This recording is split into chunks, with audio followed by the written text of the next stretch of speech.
It is the summertime, but lots of things are happening at ArtSpace Lima. And joining us today, Executive Director Sally Windle, to tell us some of the stuff that's happening. And as usual, Sally, you've got a big rundown of stuff, and you guys are keeping busy. Well, summer always is the time where we've got our regular things, and then people have different plans and vacations, so they allow some time to come in. So we've always trying to make it so that there's something for everybody here. All right, summertime sketch, right? You've got some sketchbooks. Yeah, we have a lot of people come in and look around, but then there's also those, we have lots of kids that come in, and one thing that we like to do is say, exercise those creative muscles. So we're giving away sketchbooks, and the sketchbooks are for anybody, and it's not just a kid's thing. We have two different kinds. We have a comic book sketch and just a regular sketchbook, but then you don't have to look for paper that has lines on it or maybe a scrap piece here or there. This is a book dedicated maybe to you just doodling. So it's exercising those creative muscles. And we're happy to give those out to anybody. All right. Well, we've got a new exhibit that shows how people locally are being creative. It opens up on June 21st. Tell us about that. Well, we have always had something that's in coordination with Juneteenth. And this year, we're really happy to have a retrospective of Mel Hubbard. And many people in this community know Mel because he was just every place in the 40s and the 50s and even on into the 70s. And he was just a wonderful character, but he was a great artist. So we've got a lot of his paintings back from the family. They've been curated. And now we'll have his work on exhibit as well as the family's work. They'll be coming in on June 21st. And the opening is from 6:30 to 8.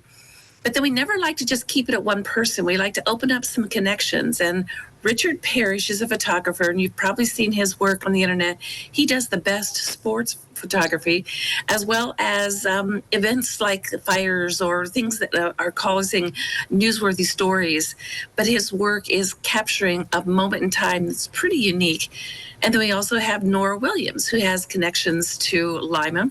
She actually works for the New York Times, and she does their photography. So there's going to be a wide variety of just great things happening. And again, we would like to celebrate Juneteenth with highlighting 3 great African-American artists, one from the past and 2 who are current. All right. You mentioned the summertime, and people have want things to do. You can schedule tours, right? Tell us about that.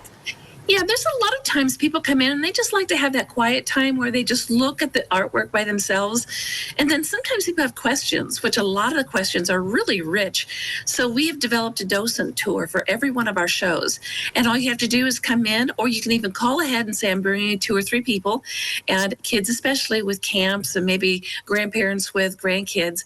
Come in and we will give you a tour, but we'll also do an informed tour where you get to jump into the artwork and kind of tell us what you think, and we can explain what's going on. But it's a really nice time for everybody to get together and have those responses as well as insight. And it helps us, but it's also a really fun thing to know a little bit more about the artwork than what you just see.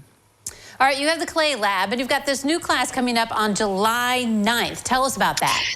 Right. Our clay classes are really popular and they fill up. We usually have them on Saturdays, but we've got a couple other options. And sometimes these are things that people want to work with clay and maybe the wheel isn't to their interest. So Isaac Collins is an artist that we've had here before, and he also produces items for our gift shop. He's going to do some slab boxes, and these are great pieces that you can create small or large, and they're done with our slab roller, which we have downstairs, and it can be really unique. You can make something that has an interesting opening. Sometimes they're just think jars and or trinket jars, but he's got a lot of expertise. So we're opening this up and giving a chance for younger kids to be able to take the class, because most times on a pottery class, you have to be 16 if you're doing the wheel. Well, this way you can be 12 and up, and it's just not for kids. This is for anybody, but it gives you another dimension of the clay and the Clay Lab. Yeah, those are cool boxes. All right. And poetry. You got to love poetry. And I had her on the Noon Edition. We've got a local book signing of Monique Wilbert. Tell us about that. Well, Monique is a part of a group that works with the Poet Laureate and has for a few years, and they branch out on their own. And she's written a book, which is wonderful because she has a unique perspective to add to the whole complexity of life and worlds. And what she's done is published a book that she will now be having as will feature here in an opening. And we always like to highlight the poet and the Poet Laureate because that creative writing is an area that a lot of people really excel at. So she will be here, and her book signing is going to be a part of another event that we'll have later in the month that highlights some of the work that the Poet Laureate has been doing with local poets. And what's really exciting is they usually have poetry read evenings. So we hope to host as many as we can for those. Yeah, that is a good book too, Pomegranate. Well, thank you, Sally, for joining us today. Thank you. I always appreciate being here. All right, don't go away. Noon Edition continues in a moment.